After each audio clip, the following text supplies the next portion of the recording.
할렐루야. 성령 하나님 말씀하옵소서.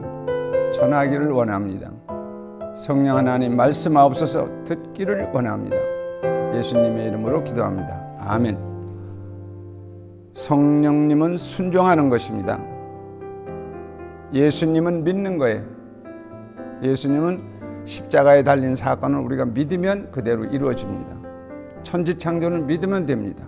그러나 성령님은 순종하는 거예요. 왜 그러냐 하면 지금 우리 속에 와 계시고 우리 몸을 성전 삼아 살아 계시고 와서 사시고 계시기 때문에, 그리고 인도하고 천사를 거느리고 인도하고 지금 이 자리에 있기 때문에 그 성령님께는 그때그때 순종하면 됩니다. 그러나 성령님도 어떤 경우라도 성령을 초월하지 않아요. 그러니까 개인적인 경험이나 또 개인적인 뭐를 너무 그걸 치중해서는 안 됩니다. 그거는 천사적 계시에 꿈으로 보이는 거 또는 옆에서 누가 얘기해 주는 거, 그런 참고 상황은 들는지 모르지만은 그걸 믿어서는 안 됩니다. 디모데후서 3장 16절로 17절, 모든 성경은 하나님의 감동으로 된 것으로 교훈과 책망과 바르게 함과 의로 교육하기에 유익하니 이는 하나님의 사람으로 온전하게 하며 모든 선한 일을 행할 능력을 갖추게 하려 함이니라.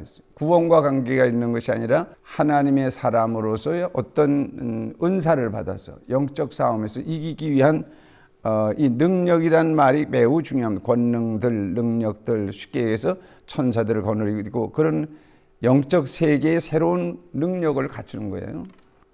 베드로후서 1장 20절 21절 보면 먼저 알 것은 성경의 모든 예언은 사사로이 풀 것이 아니니, 아주 중요합니다. 꿈에 뭘 봤더니 또는 내가 뭐 감동을 받았더니 이런 거는 천사적 참관은 될 수 있어요. 성경은 1.1획도 변함이 없습니다.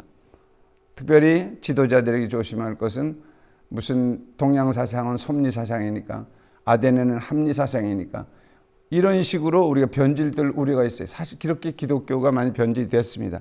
어떤 경우라도 성경은 성령의 감동이 아니면 풀 수가 없습니다. 공자도 석가도 풀 수가 없습니다. 그러니까 내가 어느 곳에 박사학위를 받았니 뭐니 히랍적 사고방식은 이렇게 되고 뭐 유교적 사고방식은 이렇게 되고 이렇게 설교하시는 분들이 있는데 매우 위험한 것입니다. 성경은 성령의 감동으로만 풀 수 있다는 겁니다. 예언은 언제든지 사람의 뜻으로 된 것이 아니요 오직 성령의 감동하심을 받은 사람들이 하나님께 받아 말하는 것이다. 성경을 기록한 사람들은 하나님이 쓰시는 도구였다 그 말입니다. 베드로전서를 베드로가 썼다고 해도 베드로가 쓴 것이 아니라 하나님이 베드로를 들고 연필처럼 필기도구처럼 썼다 그 말입니다. 이걸 인정해야 됩니다. 1.1획도 변함이 없습니다. 이거를 시대에 따라서 그 시대의 배경을 가지고 고친다고 그러는데 그건 인문학적 인본주의적 신앙입니다. 예수님은 예언대로 이 땅에 오시고 예언대로 사시고 예언대로 십자가에 죽으시고 예언대로 부활하시고 예언대로 승천하시고 예언대로 다시 이 땅에 재림하실 것입니다. 성령님도 마찬가지입니다. 성부 하나님의 시대가 있고 성자 하나님의 시대가 있고 지금 교회 시대는 성령 하나님입니다. 마가의 다락방에서 성령이 임하셨을 때 그때부터 비로소 교회가 시작됐고 그것에서 지금 교회 시대 또는 성령의 시대라고 말입니다. 그 성령님은 예언대로 있잖아요. 성경에 예언하신 그대로 오는 겁니다. 오늘 이 말씀을 드리려는 겁니다. 성령님이 그냥 오시는 것이 아니라 성령이 이 땅에 오셔서 하실 일을 예언했다 그 말입니다. 예언대로 오시고 예언대로 역사하시고 앞으로도 그렇게 하실 것입니다. 마가복음 3장 28절로 29절 예수님께서 직접 말씀하신 것입니다. 내가 진실로 너희에게 이르노니 사람의 모든 죄와 무릇 해방하는 해방은 사하심을 얻되 누구든지 성령을 회방하는 자는, 아주 중요합니다. 성령을 회방하는 자는 사하심을 영원히 얻지 못하고 영원한 죄에 처하는 일을 하시니 얼마나 무섭습니까? 자기를 번역하고 하나님을 반역한 사람은 예수의 보혈이 필요 얼마든지 사하심을 받지만 성령은 사하심을 받지 못한다 그랬어요. 그래서 직분을 받은 거, 직분을 회방한다는 거, 직분을 우습게 생각한다 그러면 다시는 성령이 역사하지 않는다 그 말입니다. 이건 구원과 관계가 있다기보다는 사역과 관계가 있습니다. 성령님께는 그래서 순종해야 돼요. 예수님은 믿지만 성령은 살아계시고 우리와 함께 하니까 순종하는 것이 중요합니다.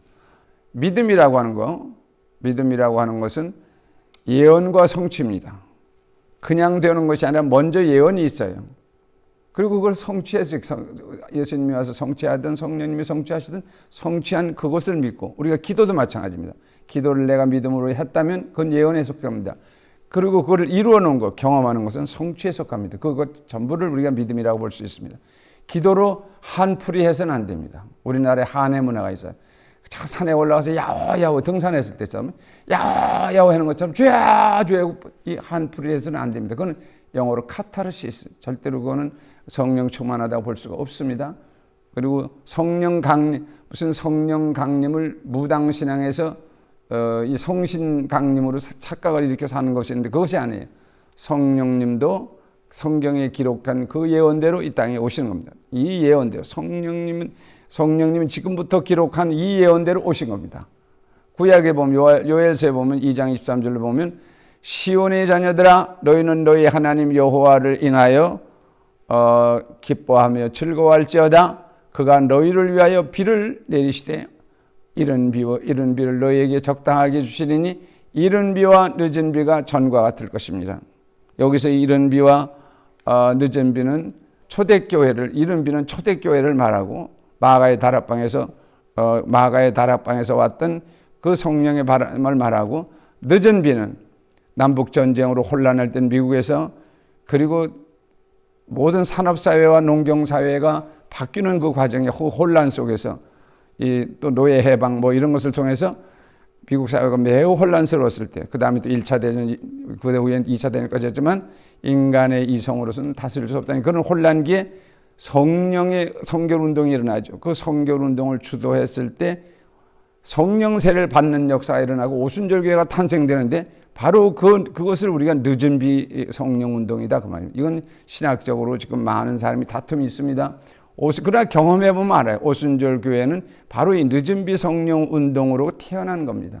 우리나라의 무당문화 때문에 지금 장로교니 감리교니 그 외의 모든 교파들 가운데도 다 성령을 일으키는데 아주 무질서해요. 무슨 자기 기분대로 왔다 갔다 하는 것 같아요. 아주 우리나라의 무당문화가 아주 중요합니다. 조심해야 됩니다.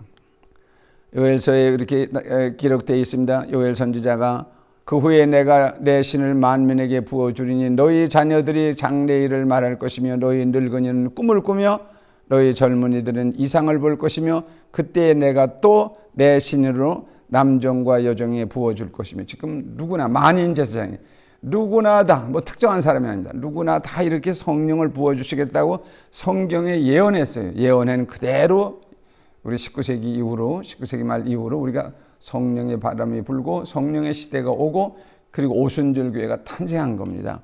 이것이 무슨 한국적인 특징 때문에 그런 거 아닙니다. 다만 한국에서는 이게 무당 문화에 신들린 사람들의 그 강림 사상, 그 신내림의 사상이 결부돼 가지고 오염될 때가 많은데, 성령님은 예언대로 말씀대로 오신다는 거 꼭 기억해야 됩니다.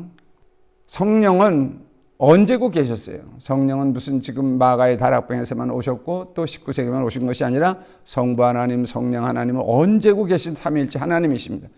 그런데 구약에서는 우리가 예수의 보혈의 피로 구원받지 못했기 때문에 몸 바깥에서 사역적으로 역사했어요. 일할 때만 역사했습니다. 노아에게도 역사하셨고, 그렇다고 해서 노아가 구원받은 거 아닙니다. 예수의 보혈의 피로 구원받을 걸 믿고 지금 죽고 기다리고 있다. 재림 때 그들은 부활합니다. 그래서 사역적인 역사가 일어납니다.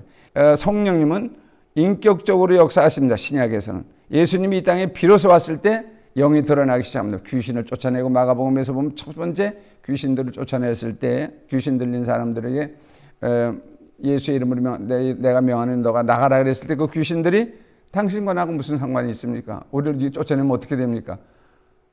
그리고 돼지떼가 있으니까 절로 들어가게 해주세요. 그 돼지떼에 들여버리는 사건이 있죠. 이와 같이 예수님이 오시고 그 영적 주인이 오시고부터 영이 드러나는 겁니다. 이런 것은, 그런데 우리가 예수 믿고 구원받으면, 성령으로 구원받으면 성령이 임하시면서 그때는 인격적인 내 안에 인격으로 나타나요. 그래서 우리 말하는 것이 이제 훈련에 의해서 그게 잘 다듬어지겠지만 성화는 하루아침에 이루어지는 건 아니지만 아주 매우 중요합니다. 이거 왜냐하면 구약을 가지고 많이 설교하시는 분들 성령의 역사를 잘못할 수가 있습니다. 천사적 계시로 이루어지는 겁니다.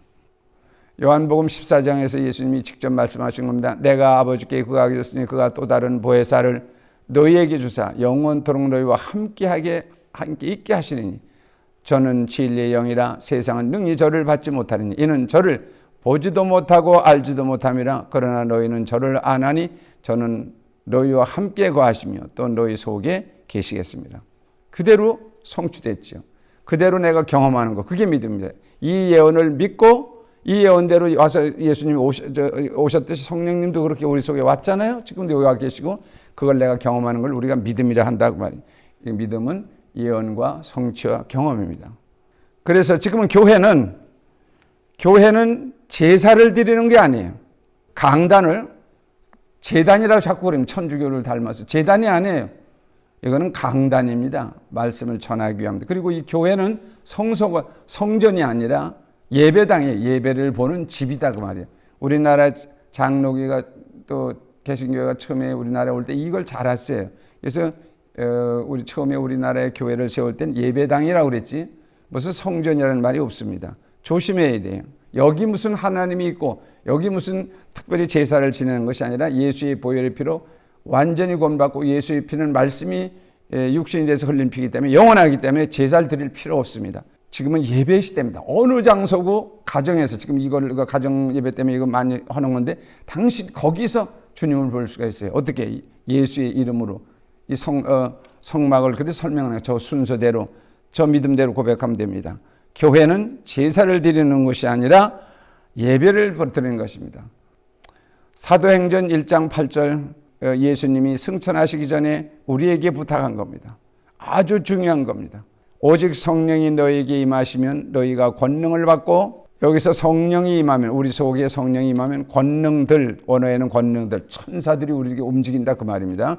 그리고 예루살렘과 온 유다와 사마리아 땅끝까지 이르러 내 증인이 되리라는 의지미래입니다. 영어에서의 의지미래.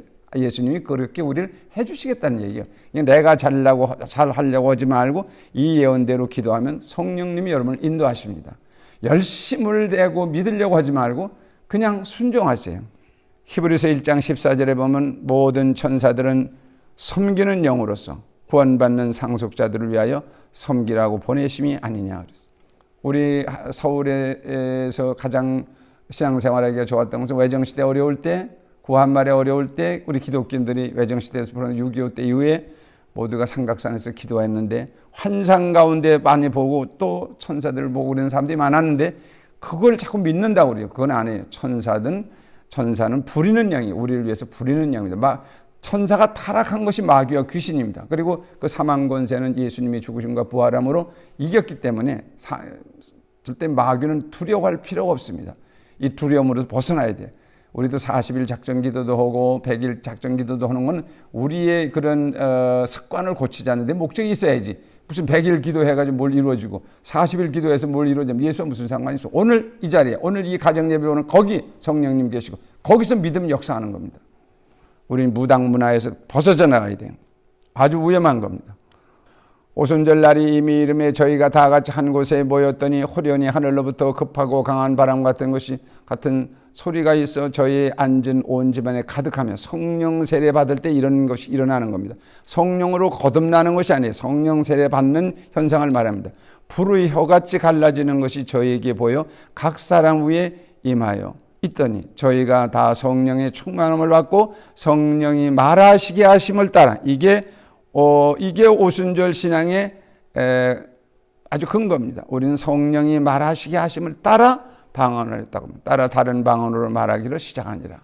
그래서 오순절교회는 성령이 주체가 되고 그리고 예수가 내용이 되는 것입니다. 믿음이라고 하는 것은 첫째 성령으로 거듭나라. 여기서 거듭난다.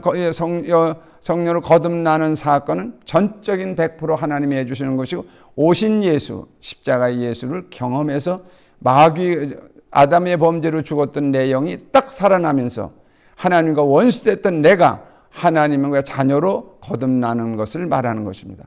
그러니까 성령으로 거듭나다. 성령 세례를 받으라. 성령으로 거듭났으면 성령 세례는 다시 받아야 됩니다. 어떤 사람들은 어떤 교단에서는 이걸 거부합니다. 성령 세례는 없다. 단회적 사건이다.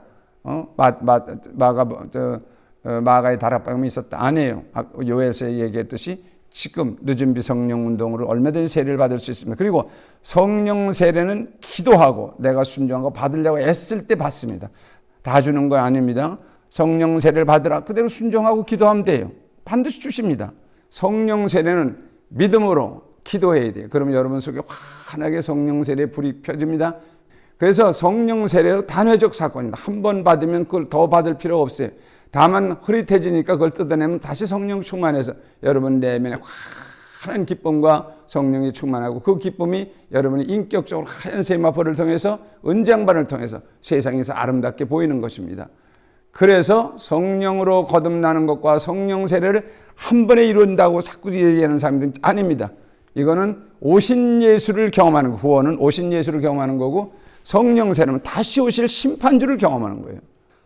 소명과 사명을 받았을 때 여러분 성령 세례를 받았을 것 같으면 내가 하나님의 아들로서 하나님의 자녀로서 이 교회를 위해서 주님의 교회 시대를 위해서 내가 어떻게 사용될는지 하나님이 주신 시간은 어떻게 사용될 것이며 내 달란트는 어떻게 사용될 것이며 이런 것들을 사명을 받아야 돼요. 소명은 부름을 받는 걸 말합니다.